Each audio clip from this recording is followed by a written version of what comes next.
గతం వర్షాకాలం మూలంగా ఒకరోజు బాగా వాన పడుతుంది. ఓ ఇంటి ముందన చెట్టు కొమ్మపై కూర్చున్న కాకి ఆ వానకి తడిసి ముద్దయిపోయి తన రెక్కలను విదిలించుకొని ఆ వర్షపు నీటిని తన శరీరం నుండి దులిపింది. కానీ తడిసిన ఆ కాకి శరీరం బాగా వణుకుతుంది.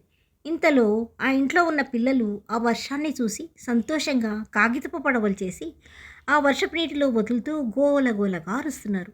ఆ ఇంట్లోంచి ఓ పెద్దావిడ వాళ్ళని మందలిస్తూ ఏంట్రా కాకి గోల అంది. అది విన్న ఆ చెట్టు కొమ్మపై ఉన్న కాకి నిట్టూరుస్తూ ఇలా అనుకోసాగింది. ఈ మనుషులు ఎంత విచిత్రమైన వాళ్ళో కదా, మాది కాకి గోలట. మనుషుల్లాగా మాకు మాటలు రావు కదా, అందుకే మేము సందర్భాన్ని బట్టి అరుస్తుంటాము. మాకు ఆకలేసినప్పుడు ఏమీ దొరకకపోతే ఏదో ఒక ఇంటి ముందుకు చేరి అరుస్తాము. అప్పుడు ఏదో ఒక పదార్థం తీసుకుని వచ్చి పెట్టినమ్మ పెడుతుంది, పెట్టనమ్మ తిడుతుంది. ఇలాంటి వాళ్ళనే ఎంగిల్ చేత్తో కూడా కాకిని తోలరు అని అంటారు. వాళ్ళ బుద్ధి అంతే మరి. ఈ సందర్భంలో మనుషుల గురించి ఒక మంచి మాట చెప్పుకోవాలి. కొన్ని ప్రాంతాల్లో తినుబండారాల అంగళ్ళవాళ్ళు, హోటళ్ళు నడిపేవాళ్ళు మిగిలిపోయిన చపాతీలు, పూరీలు, బూందీ లాంటివి మా కోసం విసిరేస్తూ ఉంటారు.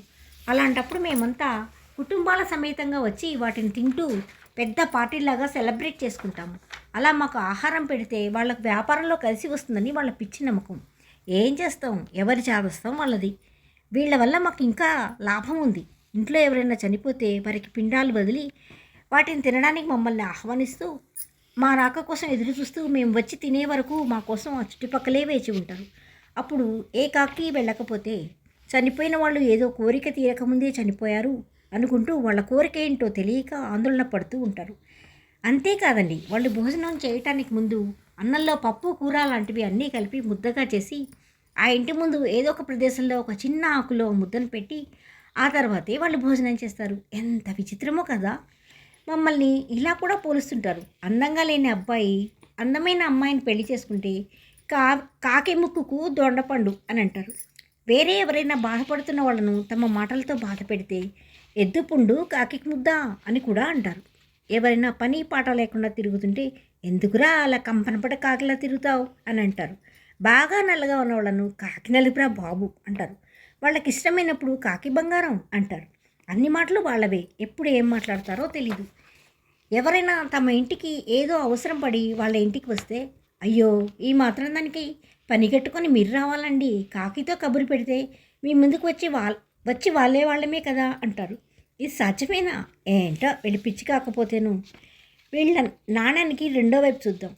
మేము ఇంటికి ముందుకు చేరి అరిస్తే పొద్దునే ఏంటి కాకి గోలా అనుకుంటారు.